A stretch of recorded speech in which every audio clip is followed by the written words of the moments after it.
ఏలూరు జిల్లా ద్వారకా తిరుమల శ్రీ వెంకటేశ్వర స్వామి వారిని Rajahmundry MP Daggubati Purandeswari, Gopalapuram MLA Maddipati Venkataraju దర్శించుకున్నారు. ఆలయ మర్యాదలతో అధికారులు ఘనంగా స్వాగతం పలికారు. అనంతరం ద్వారకా తిరుమలలోని పలు అభివృద్ధి కార్యక్రమాలను పురంధేశ్వరి ప్రారంభించారు. ద్వారకా తిరుమల గ్రామంలో సీసీ డ్రైనేజీల నిర్మాణం కోసం శిలాఫలకాలను ఆవిష్కరించారు. పురంధేశ్వరి, మద్దిపాటి వెంకటరాజు చేతుల మీదుగా 232 స్వయం సహాయక సంఘాలకు బ్యాంకు లింకేజీ చెక్కులను డ్వాక్రా మహిళా సంఘాలకు అందజేశారు. అభివృద్ధికి పెద్దపీట వేశారు మహాత్మా గాంధీ గారు.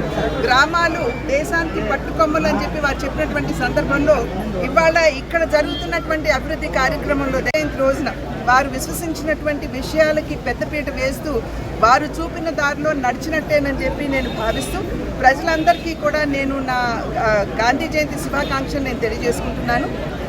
ఎన్డీఏ కూటమి అక్కడ కేంద్రంలో అదేవిధంగా రాష్ట్రంలో కూడా అధికారంలోకి వచ్చినటువంటి సందర్భంలో ప్రజల యొక్క హితానికి పెద్దపీట వేస్తూ ప్రతి ఒక్క కార్యక్రమాన్ని చేపట్టడం జరుగుతుంది.